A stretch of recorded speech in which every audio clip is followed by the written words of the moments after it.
avec effectivement un culte inhabituel, culte sur le thème de l'Église persécutée. Donc ce culte, eh bien, nous ne le faisons pas en isolement, c'est-à-dire nous ne sommes pas seuls, comme ça a déjà été dit dans l'introduction, à faire un culte dans cette thématique. Mais l'association Portes Ouvertes, qui a vraiment à cœur les chrétiens persécutés, et malheureusement le nombre de chrétiens persécutés ne fait qu'augmenter dans le monde. Le nombre de pays aussi où la foi coûte cher ne cesse d'augmenter. Eh bien, Portes Ouvertes, cette association fondée par Frère André dans les années 50, je crois. Comment 58, c'est ça 55, voilà, 55, donc c'est bien dans les années 50.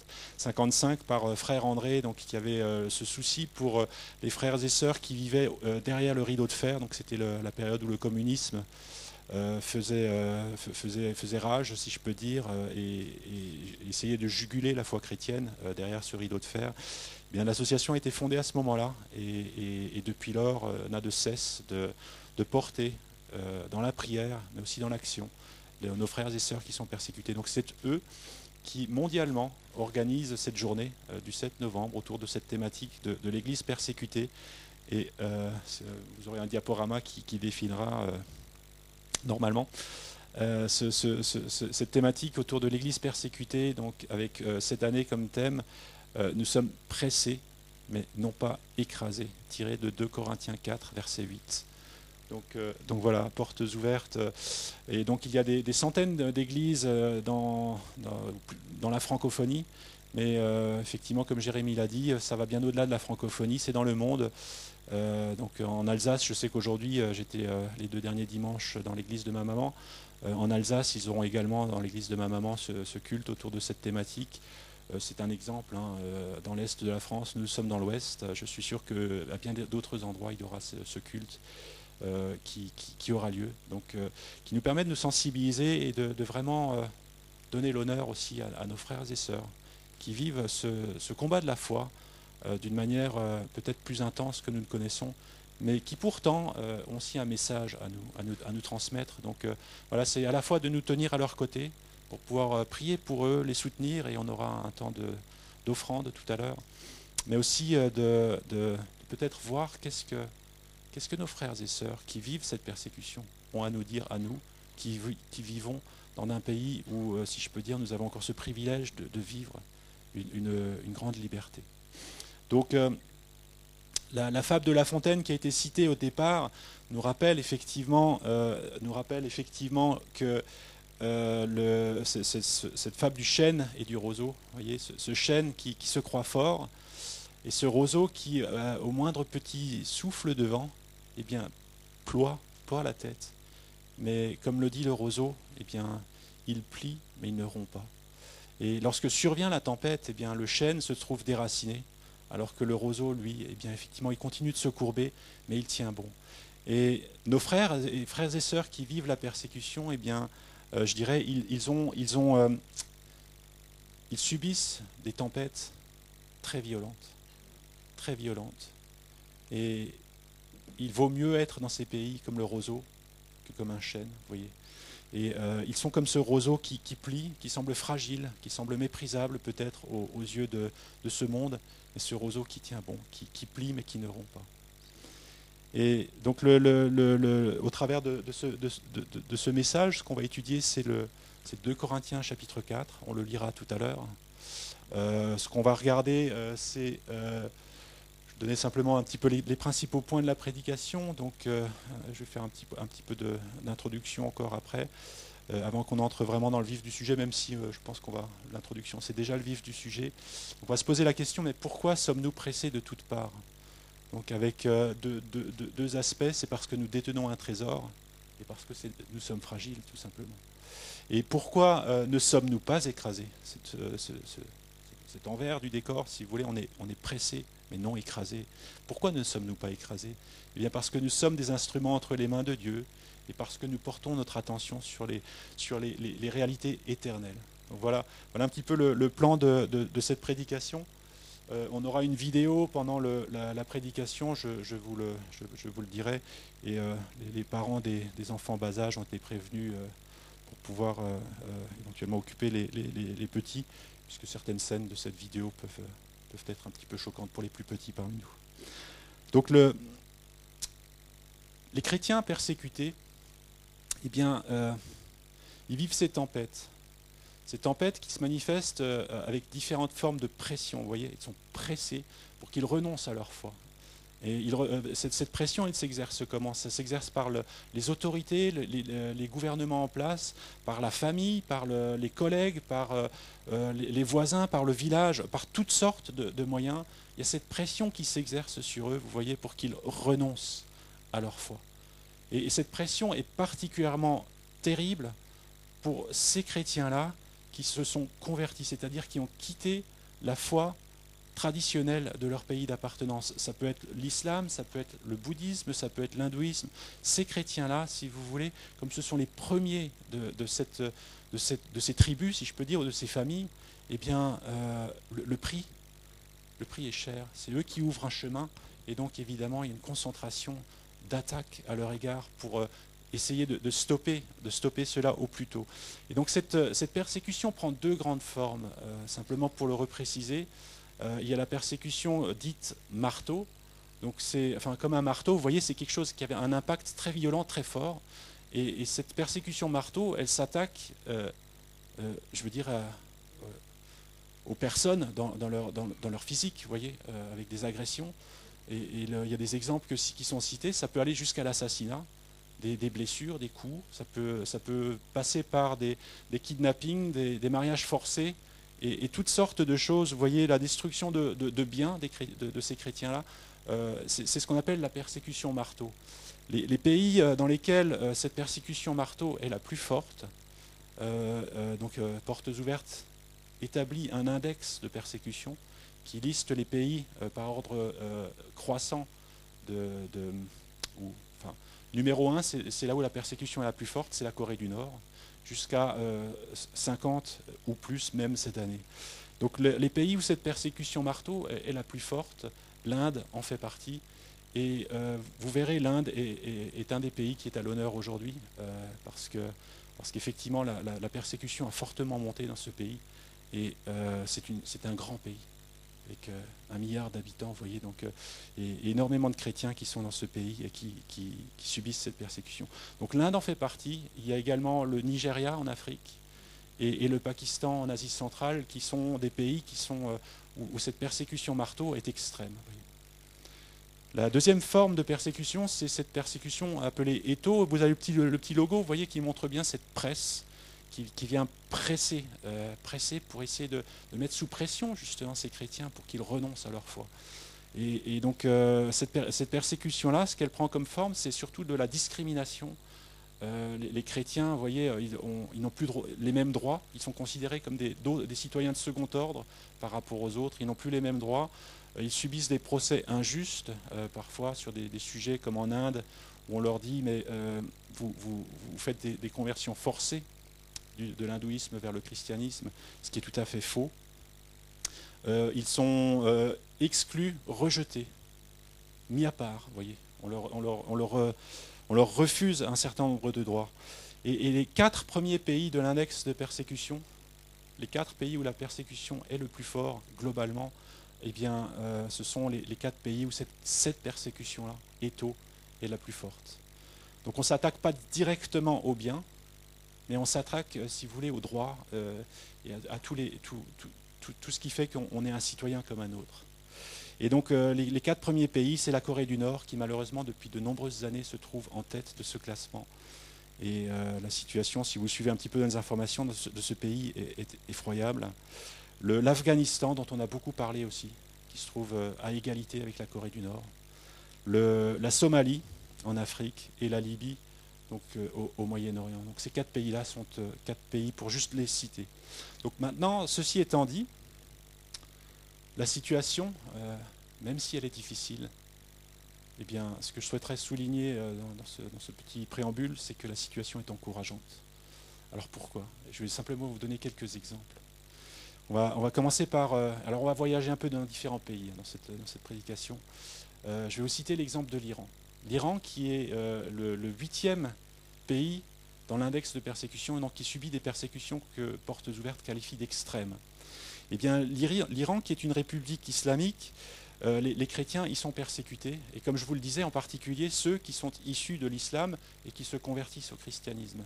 Ceux-là, ils doivent vivre leur foi en cachette, sinon ils sont menacés d'être emprisonnés, tout simplement, parce qu'ils sont considérés comme des agents de l'Occident. Vous voyez cet amalgame entre l'Occident et le christianisme. Nous qui vivons en Occident, on peut se dire, mais c'est curieux, parce que on ne se reconnaît pas dans les valeurs de l'Occident avec le christianisme, mais voyez, il y a cet amalgame qui est fait, cette confusion entre le mode de vie occidental et ce qu'est véritablement la foi chrétienne. Et donc si on s'arrête là, on pourrait se dire, mais ok, c'est décourageant. Sauf que, malgré cette persécution extrême, l'Iran est le pays au monde dans lequel la croissance de l'Église est la plus forte. Vous voyez ce paradoxe. Le prix est très élevé, et pourtant, dans ce pays-là, la croissance est la plus forte au monde. Donc qu'est-ce qui se passe? Eh bien, des analystes qui étudient un peu la persécution, ils observent qu'il y a un exode massif de l'islam vers le christianisme. Il y a de nombreuses conversions dans ce pays, tout simplement parce que les gens, eh bien, ils ne s'y retrouvent plus dans cette religion, je dirais, que les ayatollahs professent, cet extrémisme des ayatollahs, et ils sont vraiment poussés, projetés, propulsés dans les bras de Jésus-Christ, qui se manifeste de bien des manières, parfois même dans des songes, etc. Et vraiment, il se passe quelque chose dans ce pays. Et un des responsables chrétiens qui se trouve en Iran, eh bien, il dit, mais il dit qu'en fait, les mosquées se vident. Les mosquées se vident. Donc, bon, j'y suis pas allé, je ne peux pas vous le dire, mais c'est des personnes qui sont sur place qui le disent. Donc, il se passe des choses malgré la difficulté et le prix à payer. Et aujourd'hui, l'Iran compte 800 000 chrétiens. 800 000 chrétiens sur une population de 84 millions d'habitants. La France, juste pour donner des ordres de grandeur, le CNEF, donc le comité des églises évangéliques en France, recensait en 2017 à peu près 650 000 chrétiens évangéliques. Donc je ne dis pas que c'est l'ensemble des chrétiens, mais pour juste donner des ordres de grandeur pour que ça nous parle. Donc il se passe quelque chose dans cette république islamique avec un nombre de chrétiens qui est en croissance très forte. Donc ça, c'est encourageant. En Inde aussi, dont on parlera pas mal tout au long de cette journée, en Inde, qui occupe la 10e place dans l'index de persécution, eh bien en Inde, les chrétiens, ils vivent donc des persécutions à la fois physiques, mais aussi morales, avec le double effet marteau et étau. Et pourtant, là aussi, l'Église grandit. En quelques années, le nombre de chrétiens est passé de 58 millions à 66 millions. Donc vous voyez, en quelques années, alors que la persécution y a augmenté en même temps. Donc là aussi, Dieu est à l'œuvre. Et malgré le prix qu'il faut payer, eh bien, Dieu est à l'œuvre. Et il y a une moisson qui est en cours, vous voyez. Et pareil, au Bangladesh encore, c'est un peu la même chose. Vous voyez, le Bangladesh, qui est le 31e pays dans l'index de persécution, on va dire la persécution un peu plus basse, mais quoique, c'est un pays musulman et où les chrétiens sont vraiment discriminés. Et ça peut aller même jusqu'à l'école, où les enfants, lorsqu'ils vont à l'école, leurs camarades eh bien, se moquent d'eux parce qu'ils sont chrétiens, et parfois même leurs enseignants les discriminent et peuvent leur donner peut-être de mauvaises notes ou des choses comme ça, tout simplement parce qu'ils sont chrétiens. Et là aussi, eh bien, le nombre de chrétiens augmente progressivement, et ce pays compte aujourd'hui 900 000 chrétiens. Et une personne, l'un des contacts Portes Ouvertes qui se trouve au Bangladesh, eh bien, il dit que les chrétiens dans ce pays, ils sont inarrêtables pour le royaume de Dieu. Et donc, l'Église, c'est vrai, elle est persécutée. C'est vrai qu'il y a des souffrances. Mais le royaume de Dieu progresse, même si c'est dans la violence, vous voyez. Même si c'est dans la violence, il y a cette moisson qui est là. Cette moisson qui a déjà commencé. Cette moisson que Dieu est en train de faire au travers de toutes les nations, au travers de toutes les tribus, au travers de tous les peuples sur cette surface du monde. Et cette persécution qui augmente Si vous voulez comme aussi quelque chose qui doit nous alerter, qu'il y a quelque chose qui se produit dans ce monde. Dieu est à l'œuvre. Et en même temps que Dieu est à l'œuvre, l'adversaire se déchaîne, évidemment, parce qu'il oppose toutes ses forces dans cette bataille. Alors, je voudrais qu'on lise à présent le passage de 2 Corinthiens 4. On va lire les versets 1 à 18. Donc, il y a des petits défis pour la technique aujourd'hui. Il faudra basculer d'une présentation à l'autre. Donc, je vais commencer à lire et ça va s'afficher, je pense, en même temps. Je donne encore un tout petit délai. Donc 2 Corinthiens 4, versets 1 à 18. Ainsi donc, puisque par la bonté de Dieu, nous avons ce ministère, nous ne perdons pas courage. Nous rejetons les actions honteuses qui se font en secret. Nous ne nous conduisons pas avec ruse et nous ne falsifions pas la parole de Dieu. Au contraire, en faisant connaître clairement la vérité, nous nous recommandons à toute conscience d'homme devant Dieu. Si notre évangile est encore voilé, il l'est pour ceux qui périssent, pour les incrédules dont le Dieu de ce monde a aveuglé l'intelligence, afin qu'ils ne voient pas briller l'éclat que projette l'évangile de la gloire de Christ, qui est l'image de Dieu. Nous ne nous prêchons pas nous-mêmes, c'est Jésus-Christ, le Seigneur, que nous prêchons, et nous nous déclarons vos serviteurs à cause de Jésus. En effet, le Dieu qui a ordonné que la lumière brille du sein des ténèbres a aussi fait briller sa lumière dans notre cœur, pour faire resplendir la connaissance de la gloire de Dieu dans la personne de Jésus-Christ. C'est là qu'on va lire ce passage qui est un peu le cœur du message aujourd'hui. Nous portons ce trésor dans des vases de terre, afin que cette puissance extraordinaire soit attribuée à Dieu et non pas à nous. Nous sommes pressés de toutes parts, mais non écrasés, inquiets, mais non désespérés, persécutés, mais non abandonnés, abattus, mais non anéantis. Nous portons toujours avec nous, dans notre corps, l'agonie du Seigneur Jésus-Christ, afin que la vie de Jésus soit aussi manifestée dans notre corps. En effet, nous qui vivons, nous sommes sans cesse livrés à la mort à cause de Jésus, afin que la vie de Jésus soit elle aussi révélée dans notre corps mortel. Ainsi, la mort est à l'œuvre en nous et la vie en vous. Et comme nous avons le même esprit de foi que celui exprimé dans cette parole de l'Écriture, j'ai cru, c'est pourquoi j'ai parlé, nous aussi nous croyons et c'est pour cela que nous parlons. Nous savons en effet que celui qui a ressuscité le Seigneur, Jésus, nous ressuscitera aussi par Jésus et nous fera paraître avec vous dans sa présence. Oui, tout cela arrive à cause de vous, afin que la grâce, en se multipliant, fasse abonder la reconnaissance d'un plus grand nombre à la gloire de Dieu. Voilà pourquoi nous ne perdons pas courage, et même si notre être extérieur se détruit, notre être intérieur se renouvelle de jour en jour. En effet, nos légères difficultés du moment présent produisent pour nous, au-delà de toute mesure, un poids éternel de gloire. Ainsi, nous regardons non pas à ce qui est visible, mais ce qui est invisible, car les réalités visibles sont passagères et les invisibles sont éternelles. Donc, on va à présent se poser la question, mais pourquoi sommes-nous pressés de toutes parts lorsque la présentation réapparaîtra, voilà. Donc, Paul considérait que l'évangile de la gloire de Christ était vraiment central, primordial dans sa vie. Et vous voyez, il dit, je considère, il parle d'un trésor. Alors, hop, voilà. Pourquoi sommes-nous pressés de toutes parts? Eh bien, le texte que nous avons lu nous dit que nous portons ce trésor dans des vases de terre. Il parle d'un trésor. Pour lui, connaître Jésus, c'est un trésor. C'est un trésor incommensurable, incomparable.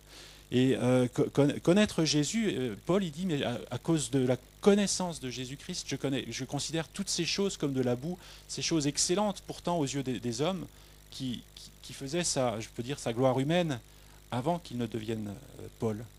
Toutes ces choses, pour lui, il les a balayées, il les a regardées comme de la boue, parce qu'il a trouvé cette perle précieuse qui lui a fait abandonner toutes les autres choses, acheter ce champ, comme le dit la parabole, acheter ce champ pour vraiment posséder cette perle précieuse.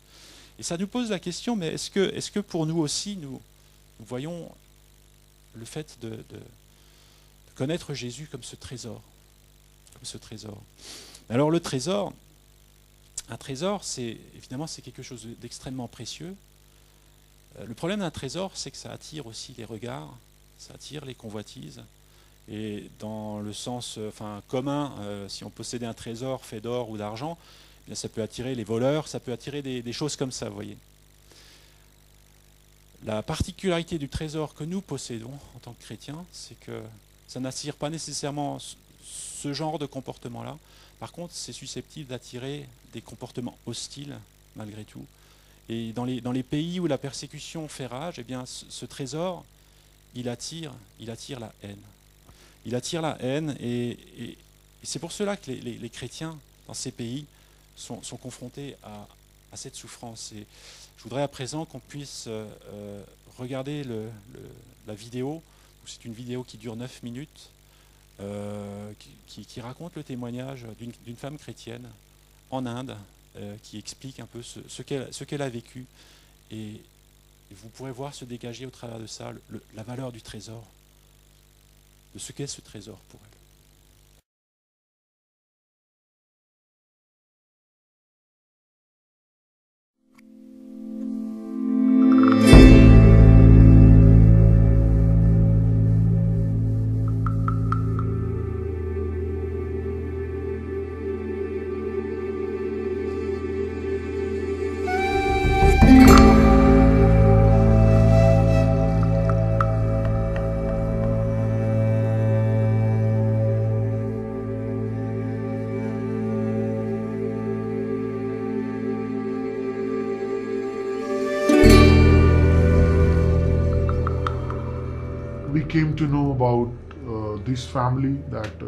Nous avons appris l'existence de cette famille.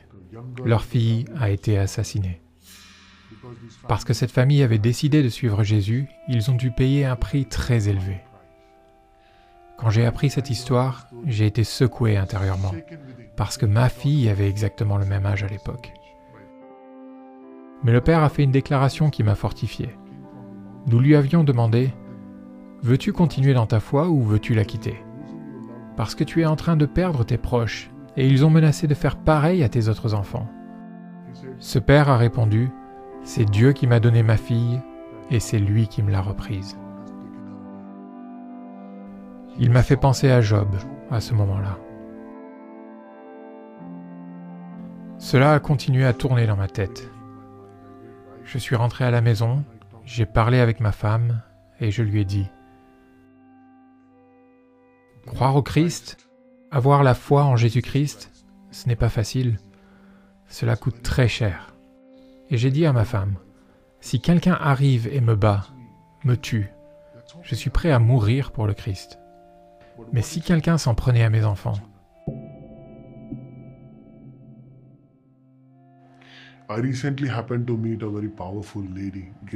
J'ai récemment rencontré une femme très forte, Kirti. Quand je l'ai rencontrée, elle était en train de jeûner. Elle avait perdu son mari. En fait, il avait été tué devant ses yeux. Je lui ai demandé « Pourquoi jeûnes-tu ? Quelle est la raison de ton jeûne ?» Et elle a répondu « Je jeûne pour mes enfants et mon Église. » J'étais très malade pendant plus de 10 ans. J'avais mal partout. Je suis allée voir les médecins, les sorciers, je suis allée dans de nombreux temples, mais je ne guérissais pas. On m'a dit que si j'allais à l'église, je pourrais être guérie. Alors, j'ai commencé à aller à l'église. Et en 1 semaine, j'étais guérie. Des Naxalites sont arrivés dans mon village. Il y avait d'autres familles dans mon village qui croyaient au Seigneur Jésus-Christ. Ils nous ont tous convoqués à une réunion et les Naxalites m'ont fait me tenir au milieu. Ils nous ont dit que si nous arrêtions d'aller à l'église, ils ne nous battraient pas. Nous avons vu qu'ils étaient armés de bâtons. Alors nous avons eu peur, et nous avons dit aux Naxalites et aux villageois que nous allions abandonner Jésus-Christ. Mais en fait, nous n'avons pas renoncé à notre foi. Nous nous réunissions secrètement dans ma maison pour le service du dimanche. Au bout de 2 mois, les villageois ont fini par l'apprendre. Ils m'ont dit de quitter Jésus, sinon ils me tueraient. Après avoir dit cela, ils ont brûlé ma Bible et mon recueil de cantiques. Ils ont aussi mangé toutes mes provisions, en disant « C'est la sanction pour votre foi ». J'avais l'habitude de prier uniquement dans ma maison. Et petit à petit, tous les gens qui avaient cessé de croire en Jésus-Christ ont recommencé à venir chez moi. Beaucoup de malades venaient me voir. Nous prions pour eux et ils étaient guéris. Peu à peu, nous avons recommencé à organiser des cultes à la maison. Lorsque les habitants du village ont appris que nous nous réunissions à nouveau, ils ont organisé une nouvelle réunion dans le village. Ils ont fait venir une des personnes qui avait été guérie et ils l'ont battue.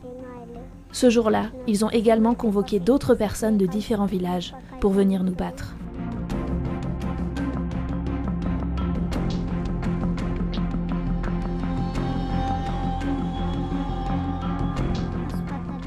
Tout en me battant, ils me disaient d'abandonner Jésus-Christ. Ils me frappaient violemment, mais Dieu me donnait la force de supporter toute cette douleur. Alors, j'ai dit que je n'abandonnerais pas Jésus-Christ. À ce moment-là, d'autres croyants se sont joints à moi pour dire que non plus, ils n'abandonneraient pas Jésus-Christ.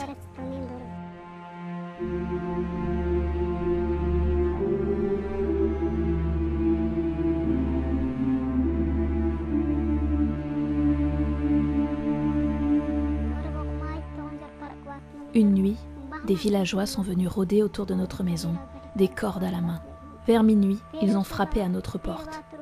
J'ai ouvert et ils m'ont demandé « Où est ton mari ?» J'ai répondu que mon mari dormait. Leur visage était caché par des foulards.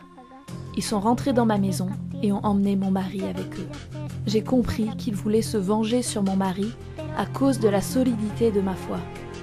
J'ai essayé de les arrêter, mais ils m'ont poussé à l'intérieur de ma maison et ils ont fermé la porte. Mon mari les a suppliés en disant « S'il vous plaît, laissez-moi, j'ai de jeunes enfants », mais ils ne l'ont pas écouté.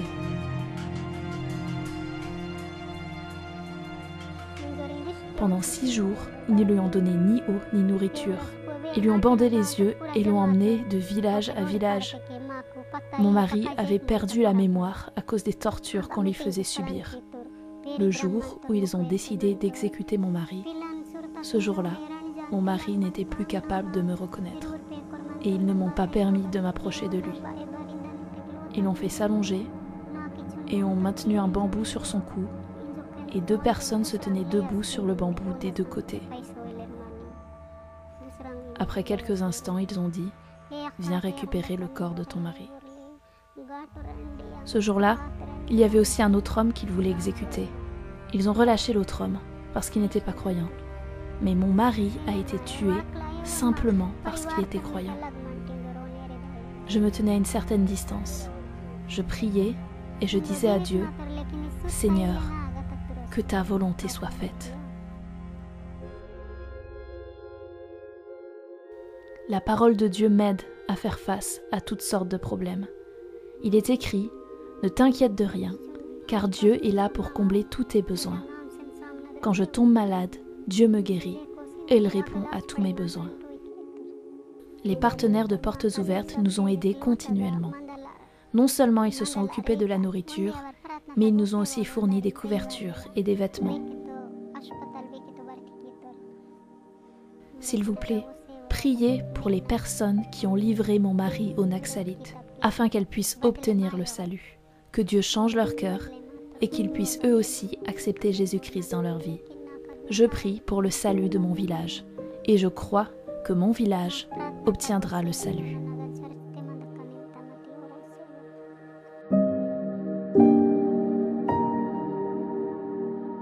J'ai passé beaucoup de temps en prière pendant le confinement lié à la pandémie.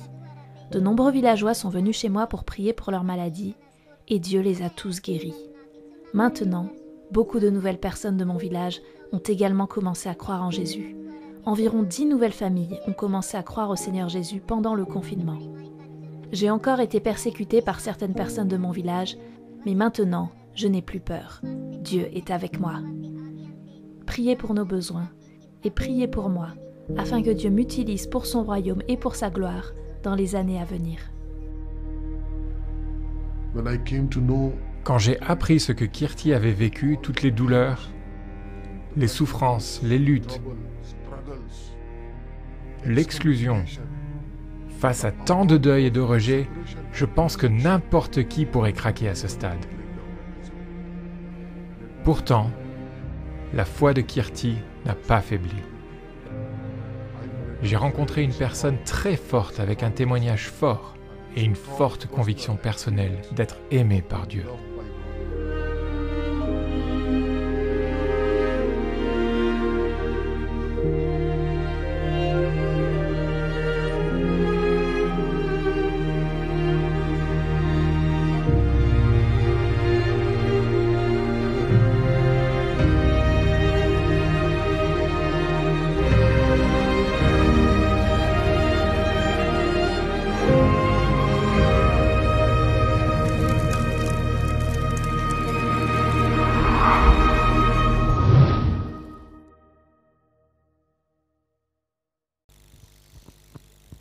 Vidéo forte au niveau de témoignage et de la force, de conviction, de foi qu'a cette femme qui lui a à la fois fait endurer ce qu'elle a enduré, mais qui lui a permis de tenir malgré ce qu'elle a enduré. Et je suis très touché par cette phrase qu'elle dit vers la fin de la vidéo où elle dit « Je n'ai plus peur, je n'ai plus peur, Dieu est avec moi ». Vous voyez cette présence de Dieu qui change tout. Qui change tout. Et Dieu, il est tellement près de ceux qui souffrent, tellement près de ceux qui souffrent pour lui. Et cette présence de Dieu qui lui a permis de, vous voyez, qui bannit cette peur, cet amour parfait de Dieu qui bannit la peur. Et posons-nous la question, qu'est-ce qui nous effraie, qu'est-ce qui nous fait peur dans nos vies? Et laissons-nous vraiment inonder par cet amour de Dieu. Et on peut voir dans le témoignage de cette femme que, vous voyez, au début, elle a eu peur. Elle a eu peur, elle a renoncé à sa foi. Mais au travers de l'épreuve, Dieu a construit en elle une foi inébranlable. Cette qualité de foi basée sur cet amour que Dieu a déversé dans sa vie.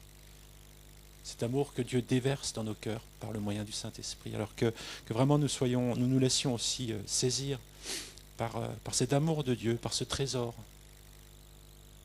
infini, infiniment grand, infiniment précieux de sa présence dans nos vies. Par Jésus-Christ, par le moyen du Saint-Esprit. Et alors vous voyez, ce trésor, on le voit bien, il dérange. Les villageois sont venus pour l'agresser, pour venir la dissuader de vivre selon la richesse de ce trésor que Dieu a déversé en elle. Et de la même manière, je dirais qu'en France aussi, l'évangile dérange. Peut-être ça ne prend pas les mêmes formes violentes et extrêmes, mais l'évangile dérange tout autant, vous voyez.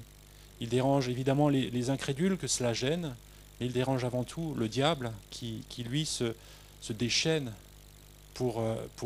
contre justement la propagation de cet évangile, de la bonne nouvelle, parce que c'est une bonne nouvelle, l'évangile. Et le diable préfère évidemment que les yeux des hommes et des femmes restent aveuglés, restent fermés, que les cœurs restent fermés à la réception de cette bonne nouvelle. Et il fait tout ce qui est en son pouvoir pour le faire. Et dans le verset 4 de ce que nous avons lu dans le chapitre de Corinthiens, eh bien, il est dit que pour les incrédules dont le Dieu de ce monde a aveuglé l'intelligence, afin qu'ils ne voient pas, il est bien question de cet aveuglement que le diable essaye d'utiliser pour que les gens restent insensibles et ne perçoivent pas la valeur de ce trésor. Cet éclat que projette l'évangile de la gloire de Christ, qui est l'image de Christ. Alors que devons-nous faire? Que devons-nous faire face à la pression, à cette pression si grande? Faut-il cacher ce trésor? Faut-il nous taire? Vous voyez, ce sont des alternatives qui naturellement viennent à notre esprit dans cette situation. On peut voir la position qu'a prise Kirti dans cette vidéo. Et Paul nous dit dans le verset 13 dans 2 Corinthiens, le chapitre 4, il nous dit « j'ai cru, c'est pourquoi j'ai parlé. Vous voyez, cette foi, parce qu'elle est reçue profondément dans nos cœurs, eh bien, c'est de l'abondance de notre cœur que parle notre bouche. Et il y a quelque chose qui, lorsqu'on est vraiment touché dans les profondeurs de notre être, d'une certaine manière, c'est difficile de le cacher, c'est difficile de le garder sous un boisseau et de le mettre comme à couvert. Alors cacher ce trésor, peut-être. Jésus nous dit pourtant dans Matthieu 5 que vous êtes la lumière du monde. Vous êtes la lumière du monde. La lumière est appelée à briller. Elle n'est pas appelée à être mise sous un boisseau, sous un seau, ou selon la traduction. Cette lumière, elle est appelée à être mise en haut de la colline pour éclairer. Voyez. Et donc ça, c'est la position que Jésus nous demande d'avoir. Évidemment, pour les chrétiens où il y a cette persécution donc, qui s'oppose à la foi, eh bien d'avoir cette position, ça nécessite beaucoup de courage, beaucoup de foi. Alors pourquoi sommes-nous pressés de toutes parts? Eh bien, parce que nous détenons un trésor, c'est ce que nous venons de voir. On a vu ce témoignage de Kirti, mais aussi parce que nous sommes fragiles. Alors on vit à l'ère des super-héros. Et forcément, ça nous laisserait rêveurs de disposer de super-pouvoirs qui nous permettent de résister comme ça facilement et d'avoir un arsenal de pouvoirs comme ça pour faire face à toutes ces difficultés. Il y a une certaine théologie qui propose cela, si vous voulez d'ailleurs, avec cet évangile facile et confortable. Mais la réalité, telle qu'on le voit dans l'Église persécutée, est bien différente. Elle est bien différente. La souffrance fait partie du lot. Paul dit à Timothée, arme-toi de cette pensée de souffrir pour Jésus-Christ. Et de dire, si de suivre Jésus n'implique aucune souffrance, c'est faux. C'est faux. On n'est pas plus grand que le Maître. Et Paul nous dit, au verset 7 du chapitre que nous avons lu, eh bien nous portons ce trésor dans des vases de terre. Dans des vases de terre. Un vase de terre, vous en avez certainement chez vous, des vases en céramique ou d'argile ou autre. Eh bien, s'il tombe, il est cassé. C'est fragile. C'est fragile, un vase de terre. Et c'est ce à quoi nous sommes comparés. Nous sommes des vases de terre, nous ne sommes pas ces super-héros, mais nous sommes de simples vases de terre. Et il y a ce contraste saisissant entre la simplicité du récipient, le vase, et la valeur infinie du contenu, ce trésor, la vie de Christ en nous. Il y a ce contraste qui est là, vous voyez, entre ce contenu qui semble insignifiant peut-être, qui semble méprisable, qui est fragile, et le contenu qui est si précieux. Le messager est de peu de valeur, mais le message est tellement précieux. Et aux yeux de Dieu, peut-être le messager, quand je dis qu'il est peu de valeur, c'est aux yeux des hommes, mais aux yeux de Dieu, le messager a une valeur infinie, celle de sa propre vie, puisqu'il a versé son sang pour chacun d'entre nous. Alors, Dieu aurait pu choisir des super-héros. Il avait les anges à sa disposition pour venir annoncer l'évangile. Mais dans sa sagesse, ce n'est pas ce que Dieu a fait. Il n'a pas choisi les anges, qui pourtant auraient pu faire, leur pouvoir par rapport à nous sont tellement plus grands. Mais il n'a pas choisi les anges, il a choisi vous et moi, dans notre fragilité.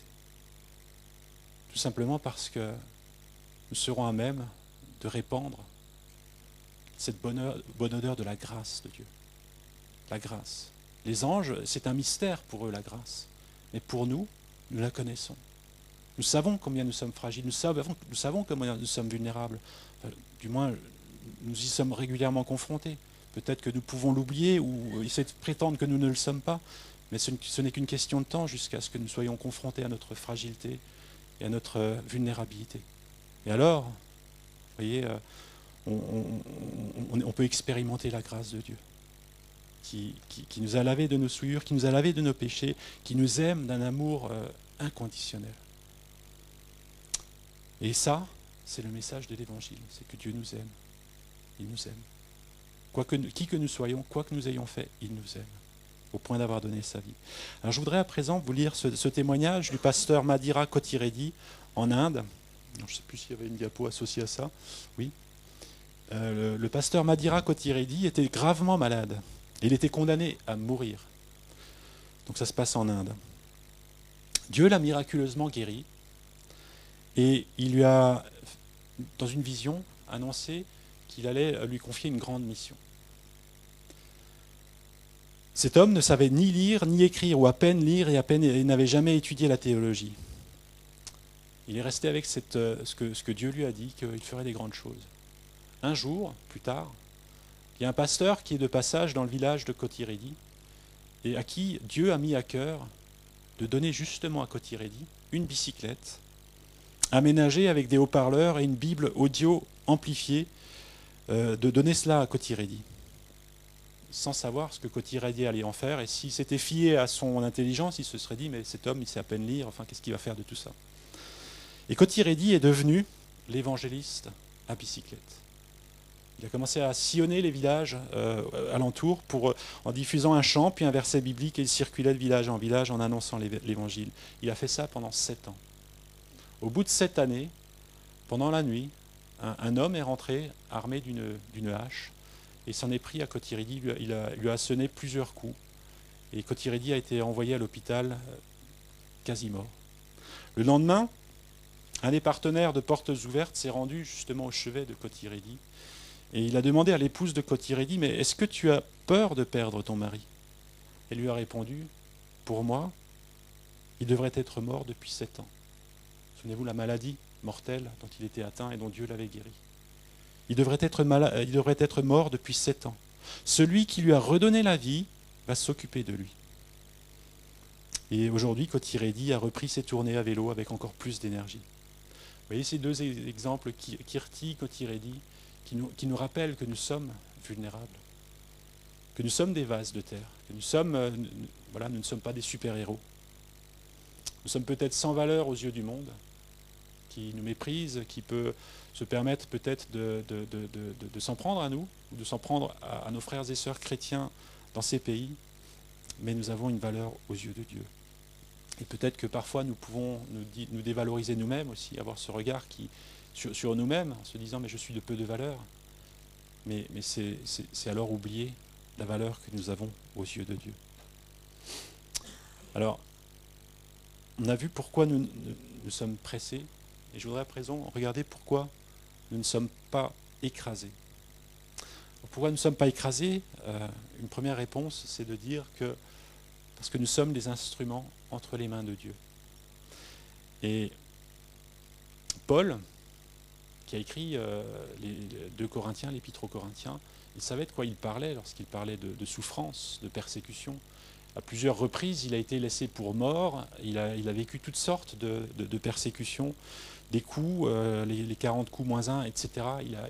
Il a vu tout cela, il a vu la lapidation et autres. Et c'est lui qui écrit ces paroles, qui mettent en perspective, vous voyez, nous sommes pressés de toutes parts. Ça c'est la situation de l'apôtre à différents moments de sa vie. Mais il écrit l'effet de la puissance de Dieu en lui, mais non pas écrasé. Inquiet, et ça c'est notre naturel, on peut être inquiet pour plein de choses, mais non désespéré. Persécuté, mais non abandonné. Abattu, mais non anéanti. Et ces paroles, je trouve que dans la bouche de l'apôtre Paul, elles ont vraiment un sens particulier quand on connaît justement tout ce qu'il a traversé, toutes les difficultés qu'il a rencontrées. Et il a expérimenté cette force du soutien de Dieu au travers aussi des difficultés. Et il y a une grâce particulière qui est accordée à ceux qui souffrent justement pour Christ à cause de leur foi. Dieu, il leur accorde cette grâce particulière et il le fait d'une manière peut-être qui ne frappe pas les yeux, mais que l'on voit au travers de cette force, de cette détermination et de ce qui rayonne de ces personnes au cœur même de leur souffrance. Et je voudrais vous lire à présent un témoignage issu d'Iran, celui de Ava et Mardouk, donc ce couple iranien.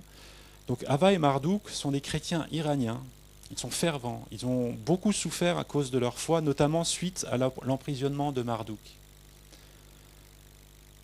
Ils ont tout perdu, leur maison, leurs biens et leurs revenus, sans compter qu'ils sont sous surveillance. Mais malgré cette persécution, ils ont grandi.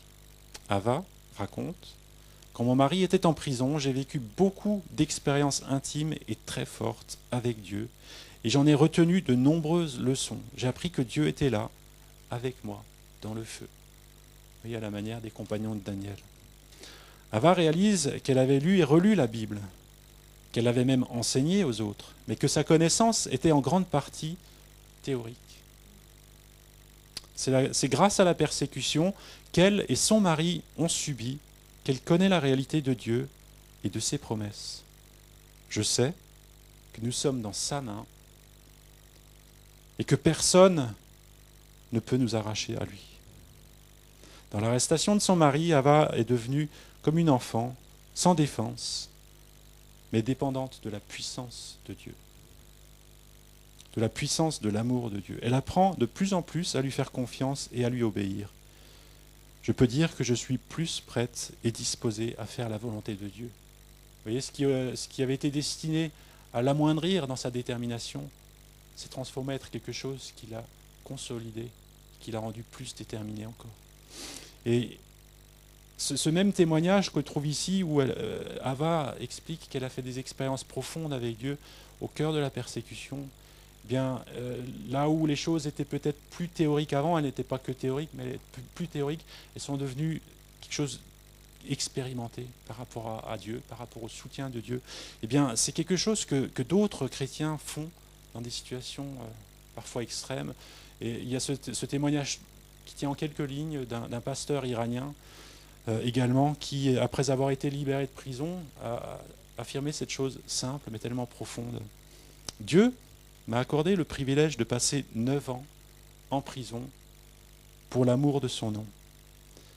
Ces années se révélèrent être les meilleures de ma vie. Un peu choquant.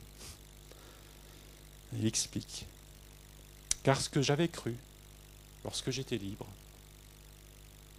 se vérifia en prison. Je serai avec vous tous les jours. Vous voyez cette simplicité et cette profondeur. Des choses qu'on peut croire et on peut les expérimenter profondément et en s'appuyant sur Dieu. Dieu n'est pas ce roseau, vous voyez, qui lorsqu'on s'appuie, il en est question dans la Bible, eh bien casse et nous transperce la main. Dieu, lorsqu'on s'appuie sur lui, il est celui qui nous soutient, qui nous porte, qui est cet appui inébranlable, qui est notre force. Et voilà, ça fait une véritable différence. Pourquoi nous ne sommes pas écrasés? Parce que nous sommes entre les mains de Dieu. Et je voudrais également souligner un deuxième aspect. Pourquoi nous ne sommes pas écrasés? Eh bien, parce que nous portons notre attention sur des réalités éternelles. Et dans le passage que nous avons lu, je reviens encore au verset 14, je vais vous le relire. Nous savons en effet que celui qui a ressuscité le Seigneur Jésus nous ressuscitera aussi par Jésus et nous fera paraître avec vous dans sa présence. Il est question ici de la résurrection, celle de Jésus-Christ qui a déjà eu lieu, mais celle aussi de tous les croyants, tous ceux qui ont confié leur vie à Jésus.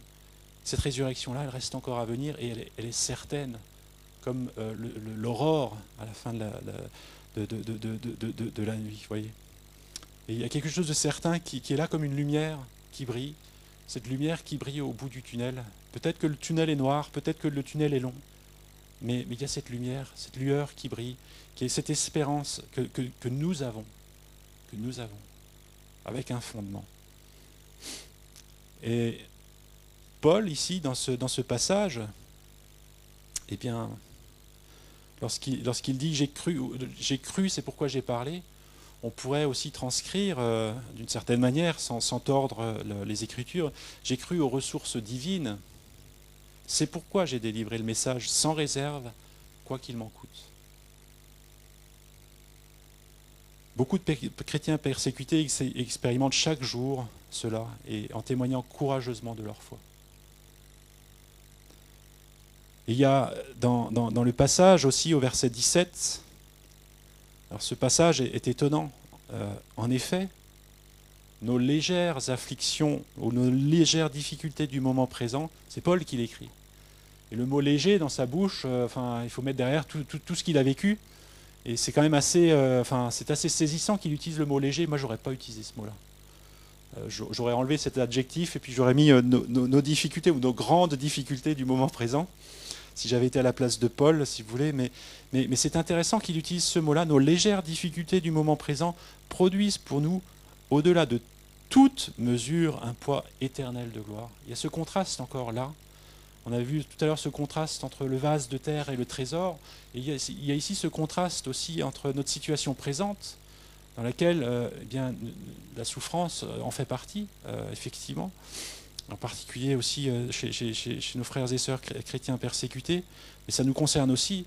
Nos légères afflictions du temps présent produisent pour nous, au-delà de toute mesure, si on essaie de quantifier au-delà de toute mesure, quantifier en termes de quantité ou de qualité, au-delà de toute mesure, c'est que ce n'est pas mesurable, c'est infini. C'est infini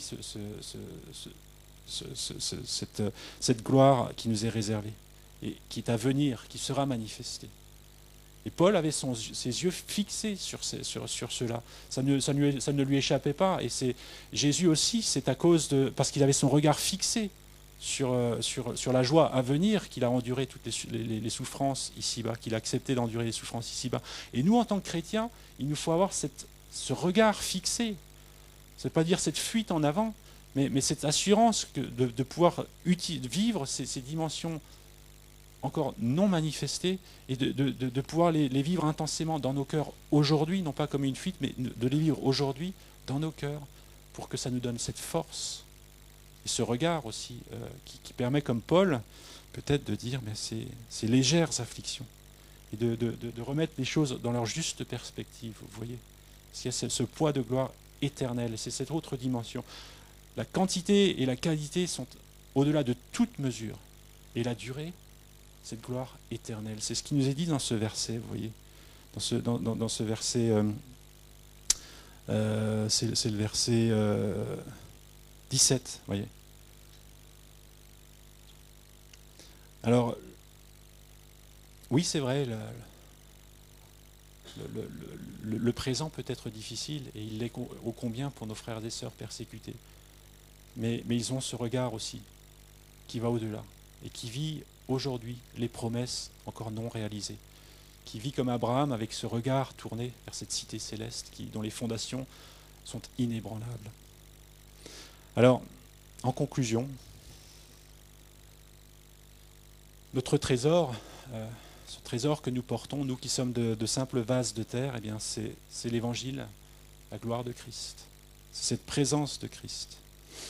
Et que nous puissions vraiment nous être stimulés à voir cette valeur de ce trésor et à être comme cet homme qui a tout vendu pour se saisir, pour acquérir cette perle précieuse. Nous sommes appelés à briller dans nos faiblesses humaines par la puissance de Dieu. Et je dirais, c'est ce que Dieu dit à Paul, ma puissance s'accomplit dans la faiblesse. Pourquoi ? C'est tout simplement pour que si nous étions des super-héros, le regard serait tourné sur nous. Les gens autour de nous nous regarderaient nous. Mais ce n'est pas le but.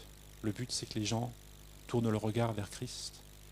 Et le fait qu'il y ait notre faiblesse qui paraisse, eh bien, ça permet à la gloire de Dieu d'être d'autant plus évidente au travers de nos vies.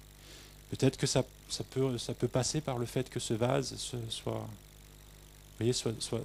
abîmé, mais alors on commence à voir le trésor qui est dedans. Et l'exemple de Paul et de nos frères et sœurs persécutés, eh bien, nous incite que cela puisse aussi nous inciter à nous questionner dans notre consécration. On voit la consécration de nos frères et sœurs dans ces pays qui, malgré le prix, eh bien, ont cette consécration. Et je dirais pour nous, où les choses sont beaucoup plus faciles, où en sommes-nous dans notre consécration ? Est-ce que nous avons également ce feu en nous, alors que ce feu puisse vraiment grandir en nous, Et si nous manquons de foi pour vivre vraiment avec ces perspectives, eh bien, nous pouvons aussi faire nôtre cette prière que Paul a faite dans Éphésiens 1. Et en la paraphrasant, cette prière, elle dit « Je prie que le Seigneur illumine les yeux de mon cœur pour que je sache quelle est l'espérance qui s'attache à mon appel, quelle est la richesse de son glorieux héritage au milieu des saints, quelle est l'infinie grandeur de sa puissance qui se manifeste avec efficacité par le pouvoir de sa puissance, de sa force envers moi qui crois. » Qu'il ouvre nos yeux, voyez, qu'il ouvre mes yeux davantage à cette grandeur, à cette immensité, de cette puissance, de cette espérance, de l'héritage qui est en lui.